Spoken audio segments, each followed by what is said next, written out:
You wake up on a path in the woods, and a mysterious voice in your head tells you that if you do not go to a cabin and slay a princess, she is going to end the world. And what you do with that information from there is entirely up to you. So one of our challenges has been consistently writing scenarios where there are extremely difficult outcomes, but then there is nothing that can lead to premature player death. So you make a decision, you live with the consequences, you move on. Hey, this is Gianni. This is Lightmap. On this episode, we're talking to Abby Howard and Tony Howard-Arias, the creators of Slay the Princess, a game that's perfect for the spooky season. Let's jump in. You're listening to Lightmap, interesting conversations with video game creators. Fantastic. All right. What is Slay the Princess? You wake up on a path in the woods, and a mysterious voice in your head tells you that if you do not go to a cabin and slay a princess, she is going to end the world. And what you do with that information from there is entirely up to you. I'm talking about the end of everything as we know it. No more birds, no more trees, and perhaps most problematically of all, no more people. You have to put an end to her. And from there, it can go a lot of different places. Yeah, a lot of different places, and the path comes back again and again. It's one of these things that I find really interesting. I'm really curious, just to start with, this game does a lot with... when I was playing it, I was kind of questioning what I'm being asked to do at all the times, and it made me think broader about what we do in games more generally. Often, you're just jumping from checkpoint to checkpoint to checkpoint, hitting the markers as you go. Can you tell me a little bit about your design intentions behind telling this story?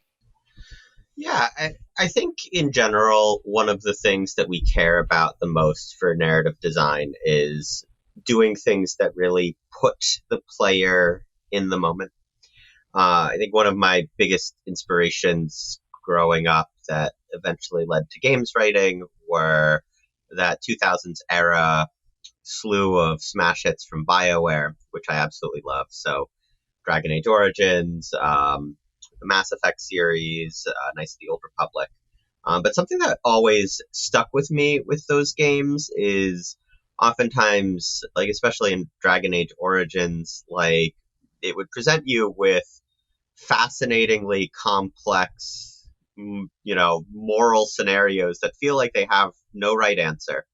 And they ask you to choose, but then there's a button in there that's like the everyone gets along and no one gets hurt button. And knowing that exists in a game like that, it changes how you play it. Where suddenly it's less about figuring out who is my character and on another level, who am I in terms of interacting with these scenarios and using them is like a reflective process to gain like a deeper understanding into yourself and character, and more about metagaming the optimal outcome. So like, what are the exact steps I take? What are the exact people I bring here? What are the things I say 20 hours ago to get this dialogue option here that gets me the best ending? So something that we always do in all of our games is we try and go out of our way to make it so that bad things are probably going to happen regardless. And everything kind of feels equally difficult. So it reframes the idea of choice that people are used to in narrative games to be about, okay, well, what am I doing between these two options, rather than pulling someone out and placing them on like this more meta-narrative perspective of min-maxing their playthrough so they get the happiest ending possible. That's the very esoteric high level of it. What I find really interesting is the way that you've designed this game. You really were able to pull me in directions that I really didn't want to do. As a player, I feel like we do tend to travel down certain paths whenever we're playing choice-based games. And I'm curious, what was the tricks that you used to kind of encourage that sort of play? Because I imagine it's probably tricky, right, to get people to change behaviors that potentially they've been building up over 30 years or more. Yeah, so part of it is we do have that splash screen at the beginning of the game that explicitly tells you, like, you're not going to mess up in a way that is irredeemable, and, like, all of these choices will be fully explored and have full outcomes. I think there's also something in this one to be said about the way we're able to play with death as part of the storytelling, where in a lot of choice-based games, it's like death is very much an on or off switch or binary where, okay, I died, I have to replay this scene. But based on the nature of the game, and I assume at this point it is widely known that there is like a little bit of a Groundhog Day type mechanism to it, but it means that we're able to explore what death means to the player and then continue on. So a lot of options that people would get stressed about and might think, oh, this is just a dead end, instead just lead to more branches. So there's more of an openness for exploration there. And that's very much woven into the themes of the game as well. Yeah. Seeing death as a permutation. Right. And it's like we have a similar challenge with our other game, Scarlet Hollow, which is a long-form episodic horror visual novel, kind of in that Life is Strange, Telltale boat. And in that one, player death is not something that we're able to narratively explore. So one of our challenges has been consistently writing scenarios where there are extremely difficult outcomes, but then there is nothing that can lead to premature player death. So you make a decision, you live with the consequences, you move on. So sometimes this is the player character permanently gets changed by a decision. Sometimes it's someone else dies or is permanently changed by your decisions. But we try to put a lot of balance into the two sides of it or multiple sides of it to make it cater to different people's idea of what they think would be a good idea for the least worst outcome. But at the same time, it leads to debate, which is what we wanted. Right. So. I think we're the only visual novel studio that puts out balance patches. Well, interestingly, it felt like a visual novel roguelite. Actually, as I was playing it, it felt like playing something like Hades, for example, where you go on a run in a way and you're trying to carve out a path. And it's not exactly the same path you carve every single time. Obviously, each of those, ways through this build upon the last one. I'm really curious about talking about the characterization. I've seen in interviews that you've done that, a big part of this was inverting the archetypal stereotype of the princess sitting there. And actually that was, the start of this idea. Abby, can you tell me a little bit more about like building out and characterizing really one of the only characters you actually interact with in this game?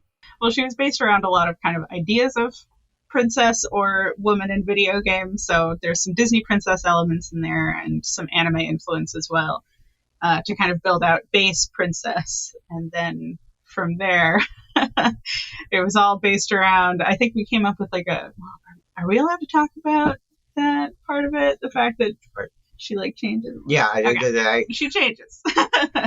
So she changes from the base form, and a lot of those ideas came from us first coming up with a list of like, well, here are some fun design elements that would be good to incorporate in other versions of her. And then from there, for our second release of a demo, actually, we doubled the amount of changes that she's able to go through. So we decided it didn't feel like your actions were actually leading to something that made sense. It just felt like she was changing and it might not make sense to people why. So we decided to kind of flesh it out and bring in different design elements. And I think that's all I can say, really. Also, I just want to add a direct spoilers note for people who are listening. I think where we'll sit on this is we will openly talk about spoilers for concepts that were introduced in the demo, and we will avoid talking at length about like the endings of the game.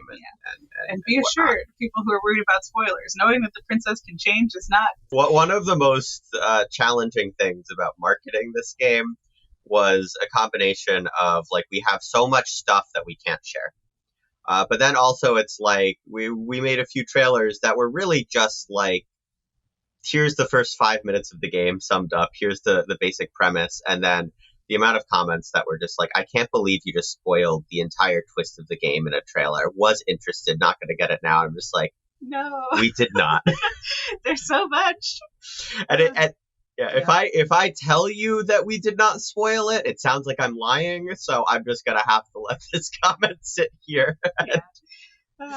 But it was fun with the second demo to come up with, because it was we would have a princess and say, well, the way you get here, it's very much kind of two different paths. So then we got to split her into two and take like elements from the base design and split them and refine them. So so it's like tower and adversary. Right, that was the example I was going to use. So in the first demo, there was like a permutation. You take the knife down into the basement, you fight her, you die. And then this led to like this tall demon mommy called the Fury. And when it was time to expand into the full game, there were a handful of routes like that where it's like we'd open up the script and be like, oh God, but like you get here by like so many different ways. She's going to be different people based on what do we do? And the design doesn't quite fit one or the other. So the elegant solution then became like, all right, so there's actually, two main permutations if you fight her and you die. And one is you manage to mutually kill each other. And then one is she just thoroughly kicks your ass and, steps on your throat, and that's it. So then that became like the adversary, where you mutually kill each other, and like she's all about wanting to recapture like the spark of your initial meeting. So she just wants to fight you to death forever. And then the tower, which is an even taller woman who just has like complete control over you to the point where she doesn't even need to hit you. She just uses her voice to command you to do things. Yeah, she's great. Love her. They're both very fun. And building out the worlds around them and the various theming kind of spreading. Oh, that was so much fun. I love categories of things and symbology and that sort of thing. So tell me more about that. How many categories have you got? Tell me about what it takes to actually build a game like this. We have several. So many. Many categories. More than you would think from playing the demo even. Yeah. It's mostly just like drawing from kind of cultural touchstones, I suppose, and iconography to go for what would something themed around this action be. It was a really, really fun thought exercise. It's a lot of playing with, I mean, I don't know why I'm talking about the art, but I'll say something and you can finish it. But there's like a lot of playing with like size and perspective and lighting for this stuff too, and architecture. Yeah. I don't know how Abby does all the things that she does. She's amazing. Well, I worked in comics before, and comics sure teaches you to crank out a lot of art in a short amount of time. So that's what I'm able to do. Can you paint a bit of a picture for us, obviously without spoiling it, but tell me about how many variations of things that you have. So, for example, you can see in the background, I've got a cabin behind me, and when you revisit that, there's many different variations of that particular one. Can you give us a bit of a picture of how many different cabins there are? There's a different cabin interior for each new princess in Chapter 2, which you can see in the demo. And then from there, there's more. There are more. I don't think we're allowed to say yet. Yeah, I will say that there are around 3,300 illustrations in the game. That includes sprites, so and almost every action has to be accounted for and drawn in some way. So so it's part of our design philosophy to make sure that what plays out on the screen feels like it's actually happening to you. In Scarlet Hollow, that plays out as like characters actually interacting with backgrounds. If there are multiple characters in a room, they'll be spread out. They'll look at each other when they talk. They'll react when someone else talks. Yeah, reacting as the character would react. So not just looking at them and smiling and being like, yeah, you're talking. Or it's like, oh, you said something that embarrassed me and my eyes are going to dart to the floor. Yeah, thanks, Tony. Tony's puppet master there.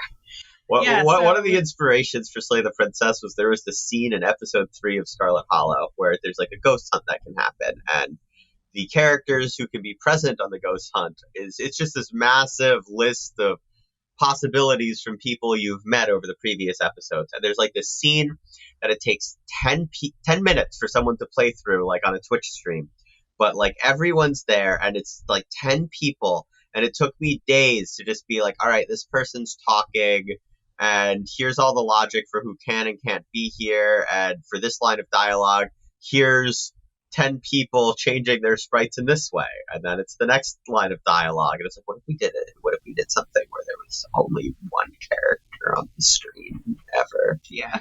And then, of course, we decided, well, what if she looks different all the time, though? Yeah. So she's effectively many more than one character. But I don't have to make I don't have to make 10 puppets all in a room at once, making eye contact with each other and reacting to lines, that's what matters. I was reading an interview you did with Superjump not that long ago, talking about how the scale of this was a big consideration based on the work that you did with Scarlet Hollow, and this was a quicker turnaround from that. I'm curious, can you tell me a bit about some of those lessons of making that first game, that episodic game, and then what you did to make a quicker iteration about this? Did you just put your foot down and say, I'm not drawing that much? Yeah. Tony was like, well. So the way that Scarlet Hollow process works is I start the script, I hand the script off to Tony, and in the time that I'm working on the script, Tony is trying to do marketing work, what have you. And then I start the art from there. So I'm like always working on it. So I had to make sure that I minimized the amount of work that I was doing on Slay the Princess.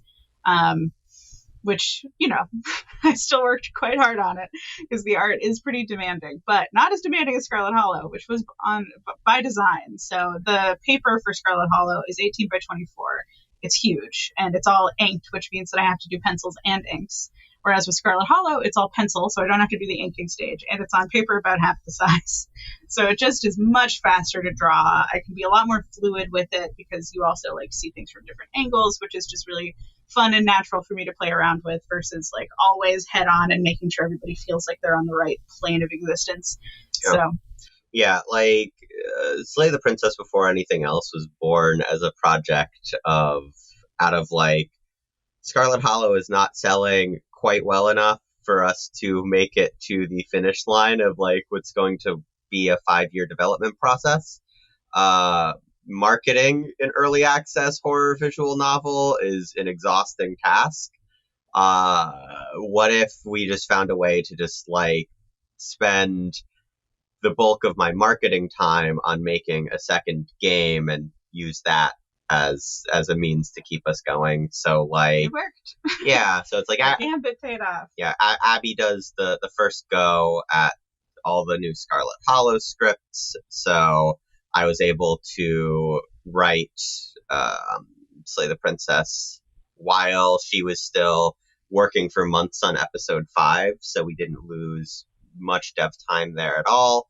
And then in terms of art, it was every decision we made was, okay, how do we substantially reduce the time it takes for Scarlet Hollow stuff so we can do more Scarlet Hollow, which has worked very well. I think you lost it took you maybe 3 months of full-time work for this game. I think so, yeah. And it took me 7 or 9 months of full-time for this, which is a pretty small amount of time for something of this scope. And it's time that otherwise would have been spent on talking to publishers or all of this other marketing nonsense. So in the end, I don't even think it slowed down our other game very much. Well, do you feel like you're just better at making games having put episodes out now? So, to put something out. Oh, yeah. I am so ready to go back. I feel like I've learned so much. Yeah, I really had to stretch myself with this one. There's a lot of art that I specifically was weak at that I feel I've gotten stronger at. The more metaphysical, abstract stuff. Sure. That is a big weak point for me. I very much am a visceral artist, so. Definitely got to test yourself on this one for sure. I think one of the most interesting things about this game, and what grabbed me immediately when I first saw the trailer and started playing through the first part of this is a world that is fully voiced, and there are some incredible voices that guide you through this world. First, can you tell me a little bit about how you found Nicole Goodnight? Because I know that is linked to your previous game. It's an interesting story about how you came across her work. Yeah, she was we were familiar with her podcast work, and she's friends with our composer through that. But she is also a VTuber. She did a Scarlet Hollow stream, and we were very impressed with just oftentimes Scarlet Hollow isn't voiced, so when someone streams it, they have to read 75,000 words out loud. But it's like, sometimes there's readings where it's like, this is different than it sounded in our heads when we were writing it. And then sometimes there's readings where it's like, oh, you understand the emotional content of these lines, and just like the cadence and rhythm of how they sound. And there you are. Are you here to kill me or something? That isn't a good idea. Just drop the knife, and maybe the two of us can talk things out. She's right, we shouldn't. We should just drop the blade. Don't you dare. It's fine. We can decide what we want to do after we talk to her. Maybe she really is a monster, but killing someone in cold blood isn't very becoming of us. You ignore the trembling in your hands and tighten your grip on the blade. You poor thing. Your hands are shaking. Are you scared of me? Because you should be. Definitely a good fit. And talk to me about Jonathan Sims as well, who plays a variety of different characters throughout this game and branching different things and talks to himself a lot, actually. Mm-hmm. So I, of course, was familiar with him through the Magnus Archives, his incredible podcast. Huge fan of that one. And we just reached out because apparently he already was aware of my comic work. So yeah, Twitter mutuals who had never interacted, but were mutuals. Yeah, it was a big surprise. And then he said yes. Yeah, he liked the pitch and said yes. Yeah. And that was probably the cleanest casting process anyone has ever gone through for any game ever. Both he and Nicole were our first picks, so... And we asked them, and they said yes, and then they both did an excellent job, so... What did they bring to the characters that you didn't expect? I feel Nicole has, she needed an incredible range, and then she did have an incredible range. The princess changes so thoroughly that you just have to be 10 different people. So... she did it. She absolutely did. She understood what the characters wanted because they're so driven by desire. So yeah. With Gianni, it should be clear from his other work, but he's got such a great sense for comedy. He's very, very funny. I think something that also always stood out to me when we were doing recording sessions with him is and again, I suppose you would expect this from the person who wrote the Magnus Archives, which is a 200 episode long, multi-season, single plot line, but also an anthology horror podcast. So a lot of details to keep straight. Just his ability to, for a given route, read 3 or 4 lines of dialogue out of context and then just immediately understand, okay, yeah, this chapter is about this. These are the situations you're in. And I don't know, it was like he was living in our heads on those recording calls, which was fantastic. Yeah, it's very much what you want out of somebody who has to read out the whole script. So just an instant understanding of everything. He hasn't played the game yet because I would never be able to play something that I did voice work for, and I think what he's told us is it takes 4 years for him to put his voice in a project to then be able to visit it, and if he does it before that, he's just negging himself about his performance the whole time. But it's so he only knows his side of dialogue from the game, and yet has a very, without us telling him, a very thorough understanding of the entire story, which is remarkable.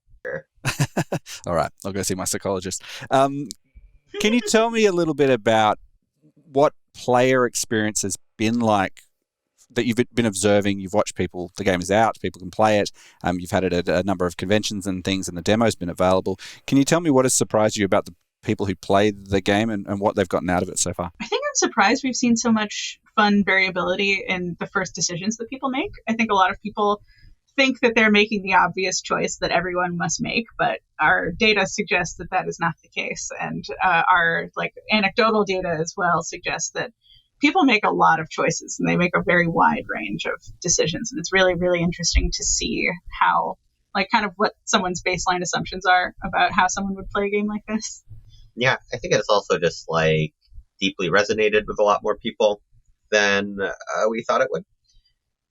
We're very happy with the game we made, and it wound up being exactly the game we made. And I think this is the first project I've ever worked on where I'll watch a playthrough or I'll look at it and not be stuck in editor brain of I should change this or we should change this or we should do this differently. But it's still a very nice and pleasant surprise that so many people are connecting with it. You talked a little bit about some of that data, and I'm curious, are there choices that you thought would be more common but aren't? I don't think so. Yeah, I think I didn't really go into this with any expectations myself. It was fully it is in your hands now, and I have no idea how people are going to react. Yeah, there's I'll just yell the word spoiler, skip ahead by like a minute or something. So one thing that surprised me is like all but one of the chapter 2 princesses has at least one chapter 3 that you can get to. And there's been a surprisingly large number of people who do not see those. I thought that they would be kind of more commonly found. I'm happy with that breakdown because I feel like these fun little secrets to find. And if people are still enjoying it, even without knowing that there are indeed further forms. Yeah, but I feel very happy about that. It's one of those things where it's like when we were doing our alpha testing, a couple people mentioned chapter 3s, and then there were a bunch of people who were like, what do you mean? I did not see any of them. And I was like, oh. Yeah, like there are so many ways to see this game and not see nearly as much as, it's designed around you not seeing everything. Yeah. To kind of feel like this is a unique experience. And I feel it very much is. I don't think I see a lot of people making the same choices as anyone else. So that's interesting. Yeah, spread of achievements. Where do you go from here? What has this taught you? I feel like I've learned a lot of lessons. I feel like it's just kind of a constant leveling up every time I finish a big project. So I feel that pretty significantly here. I've learned that I'm tired of crunch and self-imposed deadlines. It only gets worse every time. We're getting older. I think we're done with it now. There's a thing with being horror devs where there's an intense pressure to have something ready in time for Halloween. Yeah, so then you wind up saying, it would be great if we had another week, but we don't have another week because October is about to end, so... Steam gifted us another week by taking too long to certify our launch build. Or, another 3 days. Hey, we added a lot in those 3 days. It was a good 3 days. It's why I don't feel like there's space for more edits at this point because we got that in. But, yeah, there is also this other thing with games marketing where I don't know how many people are aware of what this looks like from a developer's side, but you have to pick release dates early, like far in advance. So it's like for Slay the Princess's release date, we had to pitch the announcement trailer for the release date to a bunch of events. Summer Game Fest, alas, did not want it, but what are you gonna do? We wound up going with Fear Fest, which was great, but it's like they needed all of the information by like early to mid-July. And then they needed that trailer finalized by the start of August because they have this whole show that they're putting together and they need to verify everything. They have to figure out, this person had to drop out, so we need more time to get someone else on board and give them time to do a trailer. Which also meant that the trailer had to be done before a lot of the routes that were referenced in the trailer were actually finished in the game. So some of that art's inaccurate. Yeah. But it means like for a game like Slay the Princess, which had a remarkably short development cycle, we started work on it in May of last year. And that was like playing around with a prototype on my end, and then it was like in early July we spent a week in a self-imposed game jam getting the demo out. We launched that, and then we spent 4 months finishing SCARLET HOLLOW episode 4, and then recovered from that, and then we didn't start full-time development for Slay the Princess until February of this year. So it's like 12, 13 months of labor total, but then maybe 7 months of full-time work. So it's like, for something like that, okay. Like having a release date a few months out means yeah, it's like, no idea. I don't know. Sure. We've said October 20th. We could definitely do that, but there's no other way to do it. Aside from like delaying far, far, far too long. And of course, when you're anyone in games, but especially as an indie studio, it's like you have to also focus on doing things that keep the lights on and keep the studio going. So like, I think we could have, worst came to worst, like roughed it out until like February of next year. If we had to bump the release date, there's also the thing where after October, then it's the holiday season. Yeah, you do not want to release a new game in November or December. You miss the entire awards cycle. You're flattened by big seasonal sales. Sometimes AAA titles tend to dominate that space a little because they know they can kick ass during the winter sales. So it's like, it's an indie. It's all right. Well, October is the last time you can do it. You should probably release a game in August. And if you can't make October, sorry, you're bumping to February, or no press is going to cover you. Because that's the other component too, because in November or December, everyone is doing their game of the year list. They're all doing their rankings and their wrap-ups, so they don't have time to cover new movies. So somehow we pulled off that release date that we had to pick and announce halfway into our dev cycle, and it worked out great. But it is a deadly space to navigate. It's an interesting one. When you started talking about this, you're saying you wanted to get in around October, and I was thinking mostly it was because, we've got to line it up with Halloween, but obviously there's so much more that goes into it in the background that Halloween's almost like a lucky coincidence in a way. What will you be working on next? Will you be making more of these style of games in between the larger Scarlet Hollow project, or do you just go into Scarlet Hollow and that's it? Just right back into Scarlet Hollow. I am so excited to get back on it. Yeah. And then we're just going to do it until it's done. So like that, there's a lot of people who have supported us for many years on Scarlet Hollow. And we are aware that we asked them for a great deal of patience to let us, without getting too mad, make an entire separate game in between releases there. And now they will be rewarded with just Scarlet Hollow. Not been sold to a publisher, that we are just making on on our own time, and we can make all of our own decisions with it, and it will be better and it will be faster. But that's what we're doing. And then Abby has a bunch of comics projects that she wants to do after that. I love comics. Yeah, I'm going to finish my webcomic The Last Halloween, which people have been waiting on for 10 years. So, yeah, it's that webcomics are not very profitable. So if I want to survive, I had to do other things. And then this is the culmination of that. Living in that day and age where if you want to be a surviving artist, you also have to be a business person. She's going to finish The Last Halloween after Scarlet Hollow's done. I have another horror anthology planned after that. We'll probably be workshopping ideas for a Game 3 while she's doing The Last Halloween, but it's definitely going to be the case that nothing enters real production mode until those books are done. Yep, so that's my next decade. Finish Scarlet Hollow, finish Last Halloween, maybe another book, which I have plans for, and then eventually other work. Yeah. There are always projects on the horizon. We have Game 3 ideas bouncing around, but everyone that we fall in love with, it's like a month later, we find a shiny new toy to think about as a future project. So we'll have to see exactly how we feel when it's time to work on it. Game 3 is still coalescing. Yeah. But I think there will be a Game 3. We can't just make 2 games. Yeah, 3 is a much better number than 2. I feel like you're both very uniquely qualified to talk about this, but I feel like the webcomic community and the online horror community are sort of interesting, kind of cool, kind of weird places on the internet. And I'm wondering, do you think those communities will be able to transition across? Because obviously everything online feels like it's completely up in the air.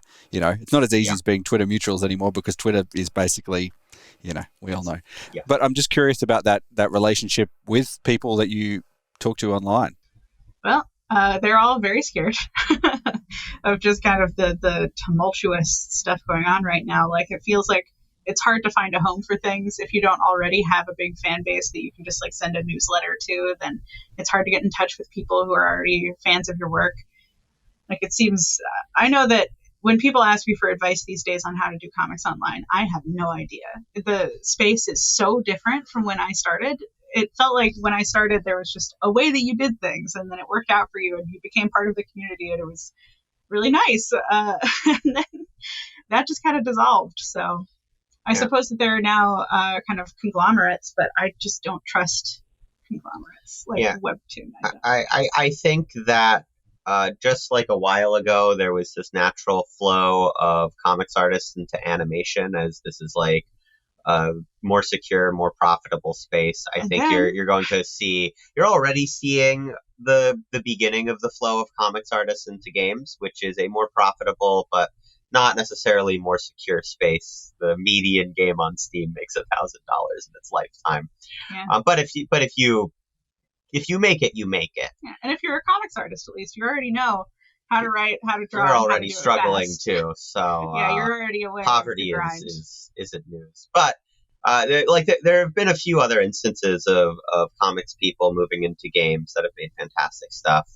Going to do a quick plug for Meredith Grand's Perfect Tides, which was one of my favorite games last year. If you already own Scarlet Hollow, we have a bundle available with Perfect Tides where you can get it at a discount. I feel like that one is criminally underrated.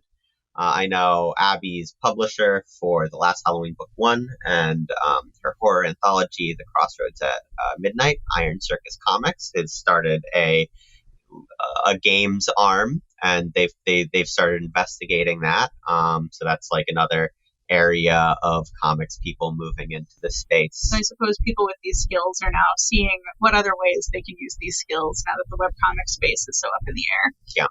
And digital goods like video games are just so much better than comics, where, you know, a book that sells for $20 in the store, it costs $3 to manufacture, $2 to ship it to a bookstore, and then the bookstore buys it for you for $10. So it's like for every $20 that goes into the project, like the publisher gets $5 in their bank account, of which they'll maybe give you $1, which is like the economics of it are totally understandable. Yeah, well, thank you so much to both of you for joining me. It's called Slay the Princess now. It's probably one of those games that I think you should definitely check out for something very different in a year of games which have been incredible. This is one that I'm going to be thinking about for a really long time. Tony and Abby, thank you so much for joining us on Lightmap. Thank you so much for having us. This was very enjoyable. That's all for this show. Thank you so much for checking out Slay the Princess. You can find out more about what SIFTER is covering, all of the great stuff that we talk about, on our website, sifter.com.au, where you can find interviews, you can find reviews, you can find all sorts of great video game stuff from creators all around the world. SIFTER is produced by Fiona Bartholomaeus, Daniel Ang, Chris Button and Adam Christou. Mitch Lowe is our senior producer who edited this episode, and my name is Gianni De Giovanni, and I'm SIFTER's executive producer. If you heard that conversation and thought, hey, I want to support some good creators like Tony and Abby, well, why not share this episode? If you really enjoyed it, like, it will make a big difference to not only us, but to them. Sharing the show for people who create things that you like is really important. You would probably hear it a lot, but it does actually make a big difference. Your recommendation to a friend is worth gold. So if you can share an episode you enjoy, put it up on your social media and say why you really like this episode. That'll make a big difference, and we'll love you forever for it. That's all for now. Until next time, have fun.